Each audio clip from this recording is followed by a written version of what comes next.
Television BARC rating തട്ടിപ്പിൽ കേന്ദ്ര സംസ്ഥാന സർക്കാർ അന്വേഷണം നടത്തണമെന്ന BJP സംസ്ഥാന അധ്യക്ഷൻ രാജീവ് ചന്ദ്രശേഖർ. റേറ്റിംഗ് തട്ടിപ്പ് ഞെട്ടിച്ചു. കോഴ നൽകി പെട്ടെന്ന് വളർച്ചയും വരുമാനം ഉണ്ടാക്കിയാൽ അത് അന്വേഷിച്ച് നടപടിയെടുക്കണമെന്ന് രാജീവ് ചന്ദ്രശേഖർ 24-നോട് പറഞ്ഞു.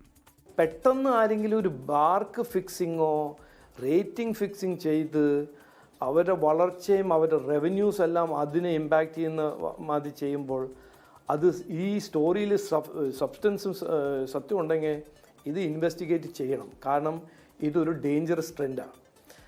ഇത് ചെയ്യാൻ പറ്റിയാൽ നാളെ ആരും ഒരു ചാനൽ തുടങ്ങും. ഇവിടെ 30 കൊല്ലം 20 കൊല്ലമായിട്ട് അധ്വാനിക്കുന്ന ജേർണലിസ്റ്റ് എല്ലാം അവരെല്ലാം സൈഡിൽ വെച്ച് ഒരാൾ വരുന്നു, ചാനൽ തുടങ്ങുന്നു, 2 പൈസ കൊടുക്കുന്നു, റേറ്റിംഗ് വാങ്ങിക്കുന്നു, പിന്നെ അഡ്വർടൈസേഴ്സ് അങ്ങോട്ട് പോകുന്നു. അത് ഗുണം ചെയ്യുന്ന കാര്യമല്ല, അത് നല്ല കാര്യമല്ല, അപകടമാണ്, ഡേഞ്ചറസ് ആണ്. ആൻഡ് ഇത് ഞാൻ കേട്ടത് പിന്നെ ആന്ധ്രാപ്രദേശ്, പണ്ട് കാലത്ത് ആന്ധ്രാപ്രദേശ് നടക്കുന്ന കാര്യമായിരുന്നു.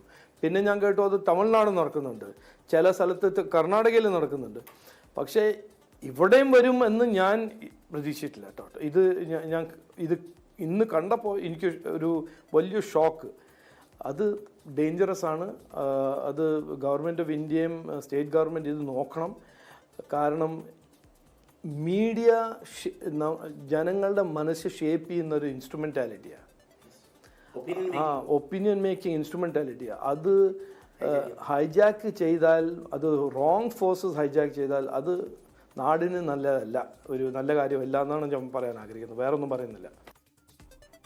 എന്തായാലും ഈ കാര്യത്തിൽ സംസ്ഥാന സർക്കാർ അന്വേഷണം നടത്താൻ ഉള്ള നടപടികളുമായി മുന്നോട്ട് പോവുകയാണ്. ഇപ്പോൾ പ്രാഥമിക അന്വേഷണം നടക്കുകയാണെന്ന് പോലീസ് ഡയറക്ടർ ജനറൽ ഇന്നലെ തന്നെ പറയുകയുണ്ടായി. കേന്ദ്ര സർക്കാരിന്റെ പരിഗണനയിലും ഈ കാര്യം ഇപ്പോഴും ഉണ്ട്.